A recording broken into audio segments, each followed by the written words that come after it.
Alam nyo ba, sa rehiyon ng Bicol sa Albay matatagpuan ang isa sa pinakasikat na bulkan sa buong mundo, ang Mayon Volcano.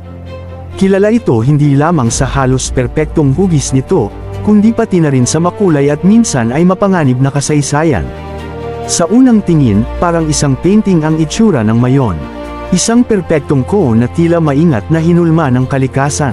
Ngunit sa likod ng kagandahan nito ay isang puwersang kayang magbago ng kapalaran ng buong komunidad. Sa loob ng daan-daang taon, ang mga tao sa paligid ng Mayon ay natutong mamuhay sa ilalim ng anino ng bulkan. Para sa iba, ito ay simbolo ng kagandahan. Para naman sa iba, ito ay paalala ng kapangyarihan ng kalikasan. Ang alamat ng pinagmulan. Bago pa man dumating ang mga dayuhan sa Pilipinas, may mga alamat ng umiikot tungkol sa pinagmulan ng Mayon. Isa sa pinakasikat ay ang kwento ni Daragang Magayon. Ayon sa alamat, si Magayon ay isang napakagandang dalaga mula sa Bicol. Maraming kalalakihan ang umibig sa kanya, ngunit ang puso niya ay napunta sa isang mandirigmang nagngangalang Panganoron. Hindi ito nagustuhan ng isang makapangyarihang pinuno na nais din siyang pakasalan.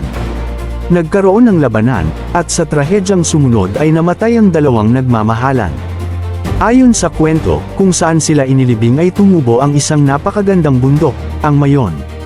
Mula sa salitang, Magayon, na ibig sabihin ay maganda, nagmula ang pangalang Mayon. Ang siyentipikong katotohanan. Ang Mayon ay isang stratovolcano, isang uri ng bulkan na nabubuo sa paglipas ng libu-libong taon dahil sa paulit-ulit na pagsabog. Ito ay bahagi ng Pacific Ring of Fire, isang rehiyon kung saan maraming lindol at bulkan ang nangyayari. Dahil dito, natural lamang na maging aktibo ang Mayon. Unang mga naitalang pagsabog. Ang unang naitalang pagsabog ng Mayon ay noong 1616. Mula noon, mahigit 50 eruptions na ang naitala sa kasaysayan. Ang bawat pagsabog ay nagdala ng abu, lava, at bato na bumago sa landscape ng Albay. Sa bawat pagsabog, may mga bahay na nawawala, mga bukirin na nasisira, at mga pamilyang napipilitang lumikas. Ngunit sa kabila nito, patuloy pa ring bumabalik ang mga tao. Ang trahedya ng 1814. Isa sa pinakamalungkot na pangyayari sa kasaysayan ng Mayon ay naganap noong ika-1 ng Pebrero taong 1814. Sa araw na iyon, biglang nagising ang bulkan sa isang napakalakas na pagsabog. Umulan ng abo, dumaloy ang lava, at ang buong kalangitan ay natakpan ng kadiliman. Ang bayan ng Cagsawa ang isa sa pinakamalubhang tinamaan. Maraming residente ang tumakbo papunta sa simbahan, umaasang doon sila magiging ligtas. Ngunit ang lakas ng pagsabog ay sobra. Natabunan ng abo at bato ang buong bayan. Sa huli, ang natira na lamang ay ang kampanaryo ng Cagsawa Ruins. Hanggang ngayon, ito ay nakatayo bilang paalala ng trahedya, buhay sa anino ng bulkan. Sa kabila ng panganib, patuloy pa ring naninirahan ang mga tao sa paligid ng Mayon. Bakit? Dahil ang lupa sa paligid ng bulkan ay napakataba. Maganda ito para sa pagsasaka, lalo na sa palay, niyog, at gulay. Para sa maraming pamilya, ang Mayon ay hindi kaaway. Ito ay bahagi ng kanilang buhay. Mga modernong pagsabog. Sa paglipas ng panahon, patuloy pa ring nagpapakita ng aktibidad ang Mayon. Noong 1897, nagkaroon ng malakas na eruption na nagdulot ng maraming pagkamatay. Noong 1984, libo-libong residente ang inilikas bago pa man lumakas ang pagsabog. Dahil dito, maraming buhay ang naligtas.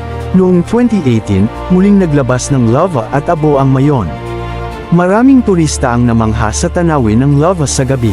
Ngunit para sa mga residente, ito ay paalala na ang bulkan ay kailanman hindi dapat maliitin. Pagbabantay sa Mayon. Ngayon, ang aktibidad ng Mayon ay mahigpit na binabantayan ng Philippine Institute of Volcanology and Seismology o PHIVOLCS.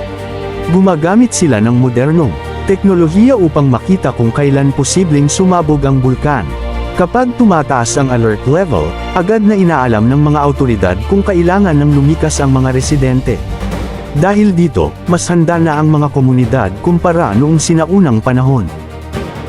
Mayon bilang simbolo ng Bicol. Hindi lamang panganib ang dala ng Mayon. Ito rin ay simbolo ng kultura, kasaysayan, at katatagan ng mga Bicolano. Makikita ito sa mga painting, litrato, at maging sa turismo ng rehiyon. Maraming bisita ang pumupunta sa Albay upang makita ang bulkan mula sa malapit, lalo na sa Kagsawa Ruins. At habang unti-unting lumulubog ang araw sa kalangitan ng Albay, nagbabago ang kulay ng langit mula sa maliwanag na asol, patungo sa kahel, hanggang sa maging madilim na pula. Sa mga sandaling iyon, ang mayon ay tila nagiging mas misteryoso. Ang perpektong hugis nito ay nagiging anino laban sa papalubog na araw.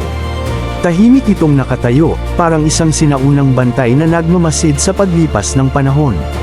Sa loob ng maraming siglo, maraming kwento ang nagsimula at nagtapos sa lilam ng bundok na ito. May mga taong ipinanganak na ang unang tanawin sa kanilang mga mata ay ang mayon. May mga batang lumaki na araw-araw itong nakikita sa kanilang bintana. May mga magsasakang nagtrabaho sa lupaing pinataba ng abo nito. At may mga pamilya ring napilitang lumikas kapag ang bundok ay muling nagising. Ganito ang buhay sa paligid ng mayon. Isang buhay na puno ng pag-asa, ngunit may kasamang pag-iingat. Dahil kahit gaano ito kaganda, alam ng lahat na ang mayon ay hindi lamang tanawin. Ito ay isang paalala ng kapangyarihan ng kalikasan. Sa bawat ulap na dumadaan sa tuktok nito, sa bawat bahagyang pagyanig ng lupa, sa bawat usok na dahan-daang umaakyat sa kalangitan, may kwento na nakatago. May kwento ng nakaraan, may kwento ng kasalukuyan, at may kwento pa ng hinaharap na hindi pa naisusulat. Sa paglipas ng mga taon, maraming beses nang sinubok ng bulkan ang mga tao ng Bicol. Ngunit sa bawat pagsubok, mas tumitibay ang kanilang loob.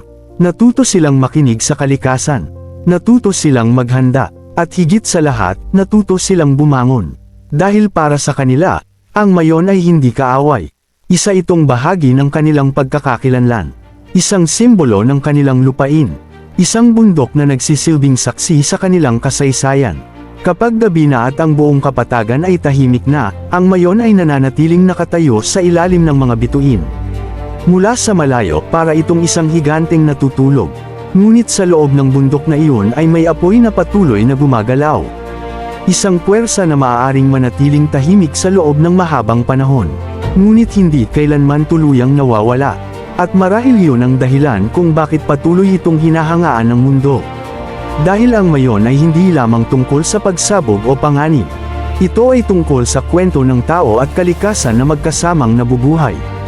Isang paalala na ang kagandahan at kapangyarihan ay maaaring magsama sa iisang lugar. At habang ang hangin ng gabi ay dumadaloy sa mga bukirin ng Albay, habang ang buwan ay sumisilip sa ibabaw ng bundok, nananatiling tahimik ang mayon. Tahimik, ngunit buhay. At sa katahimikang iyon, tila may isang lumang kwento na patuloy na binubulong ng hangin. Ang kwento ng pag-ibig, ang kwento ng pagkawala, ang kwento ng pagbangon, at ang kwento ng isang bundok na hanggang ngayon ay patuloy na nagbabantay sa lupain ng Bicol. Dahil ang Bulkang Mayon ay hindi lamang bahagi ng mapa ng Pilipinas. Ito ay bahagi ng puso ng mga taong naninirahan sa ilalim ng anino nito. At hanggat nakatayo ang bundok na ito sa gitna ng Bicol Region, patuloy ding mabubuhay ang mga kwentong isinilang sa kanyang paanan. Mga kwentong ipapasa sa susunod na henerasyon. Mga kwentong magsasabing minsan, sa isang lugar sa Pilipinas, may isang bundok na napakaganda. Ngunit sa loob nito ay may pusong nagliliyab. At iyon ang kwento ng mayon.